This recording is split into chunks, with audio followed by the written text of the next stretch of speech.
현재 일본과 중국 양국이 본격적인 영역 전쟁에 들어섰습니다. 중국이 일본을 국제적으로 압박하고 나서자 일본인들은 분노한 상황인데요.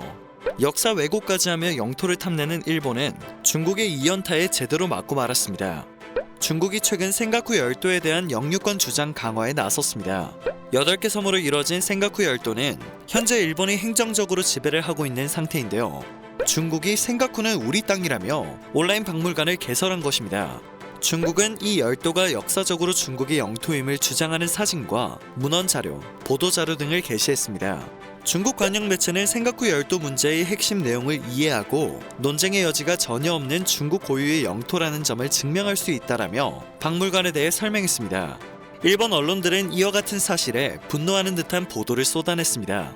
6일 일본 매체인 JB 프레스는 중국이 중국에서도 보기 힘든 온라인 박물관을 게시했으며 중국어, 영어, 일본어, 프랑스어, 독일어, 러시아어 등 설명 언어를 8개 국어 중에서 선택할 수 있도록 설정했다고 전했습니다. 여러 가지 언어 설명을 설정한 것 또한 중국에서는 드문 일이라며 세계에 중국의 주장을 전달하고 싶다는 의도가 담겨져 있다고 비판했죠. 이와 같은 소식이 가만히 있을 일본이 아니었는데요. 일본도 즉시 강력한 대응을 해야 한다. 뭐든지 초기 대응이 중요하다. 하는 짓이 한국과 비슷하다와 같은 의견을 나누며 분노를 표하고 있었습니다. 사실 센가쿠 열도는 중일 관계에서 가장 민감한 문제이기 때문이죠.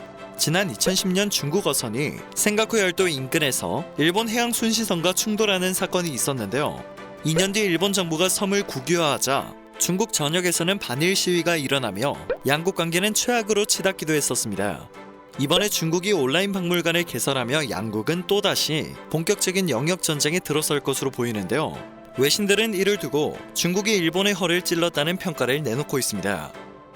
중국은 현재 홍콩과 대만, 남중국해 영유권, 인도 국경 분쟁 문제 등 말 그대로 동서남북 사방과 갈등 구조를 만들어내고 있습니다.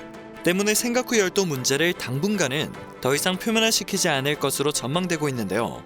이 중요한 시기에 일본 정부가 어떤 조치를 취할지에 대한 귀추가 주목되고 있습니다.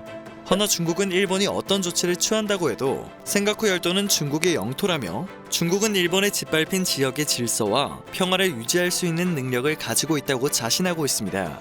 중국은 14개 국가와 국경을 맞대고 있으며 바다를 사이에 두고는 6개 국가 인접해 있는 나라입니다. 때문에 국경 분쟁과 해상 영유권 분쟁이 빈번하게 발생할 수밖에 없는데요. 그렇다고 하더라도 최근 군사력뿐만 아니라 경제력까지 커진 중국의 목소리가 너무 커지고 있어 우려스러운 것은 사실입니다. 하지만 일본은 올해 초 독도가 일본 영토라고 주장하는 일본 정부 전시관을 확장 이전한 바 있습니다. 7월 발표한 올해 방위백서에서도 16년째 독도는 일본 땅이라는 일방적인 주장이 담겼죠. 이뿐만일까요? 일본은 독도가 일본 땅이라며 역사를 왜곡한 교과서를 발행하고 독도 영공을 침범하는 등의 행보를 꾸준히 이어가고 있습니다. 중국의 목소리가 커지는 것이 우려스럽기는 하지만 솔직히 한국인의 입장에서는 내로남불이라는 생각이 들 수밖에 없는 소식이 아닌가 싶습니다. 오늘 영상은 여기에서 마치도록 하겠습니다. 중일 관계에 대한 뉴스가 재밌으셨다면 그것만으로도 감사드립니다. 전 세계의 소식을 전하는 로버튜브 되겠습니다.